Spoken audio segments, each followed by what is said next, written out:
Hello everyone and welcome to my second assessment piece for this unit. My name is Vanilla and before we start I just want to say that I'm an Australian dolphin. I swim professionally and have for the past 6 years. I represent Australia in the open water swimming 10km marathon event and have been quite successful throughout my career so far. Swimming is my passion and profession. I've dedicated most of my life to the sport and I was so stoked when I started this unit topic. Firstly, as you can see, I've picked freestyle to analyse today and I'll be breaking down my technique into strengths and weaknesses. The interesting thing about freestyle is that it is the easiest stroke to learn but the hardest stroke to master in regards to the technique. Let's begin by addressing some things shown in my stroke that I consider strengths. So initially, straight away, you can see I've got good rotation through the upper thoracic region, with my shoulders rotating simultaneously with each stroke. The rotation evident here is essential for maximising the length through the stroke and the front end of the catch. You can also see the relaxed position of the arms in the recovery part of the stroke. Elbow is bent, chest is rotating, bringing the shoulder out of the water, allowing for the setup of the next stroke. Next we can look at the kick.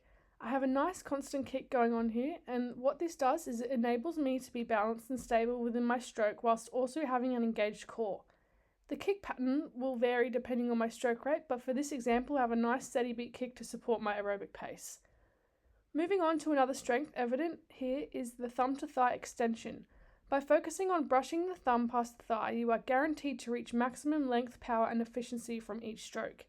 It also engages with the rotation of your next stroke and is a critical part of the timing of the breathing. It also ensures the front end of the extended arm reaches maximum length. Moving on to an underwater analysis of my stroke, we have an excellent example of the angle of the arm in relation to the body. As you can see, the elbow is bent to a degree where the hand is in line, not too close to the face, to optimize power through the catch.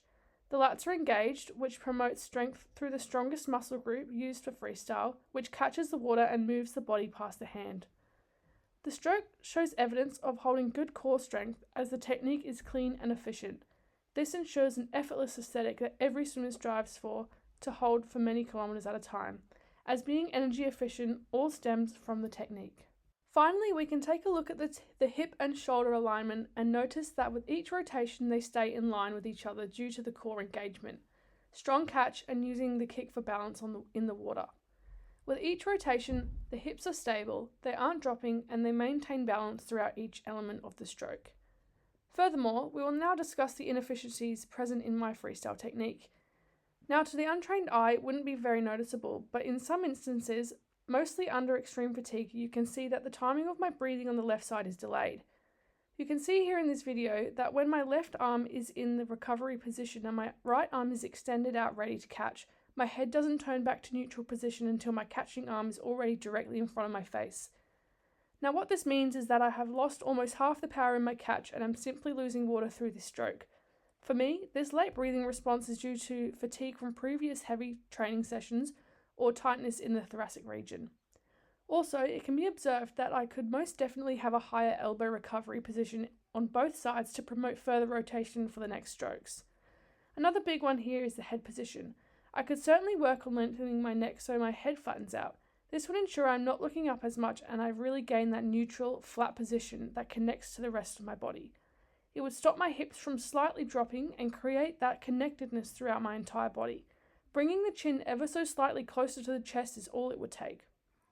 Finally, another inefficiency includes the slight crossover on entry where my hand passes over shoulder width on initial entry. However, I do rotate into an optimal catching position.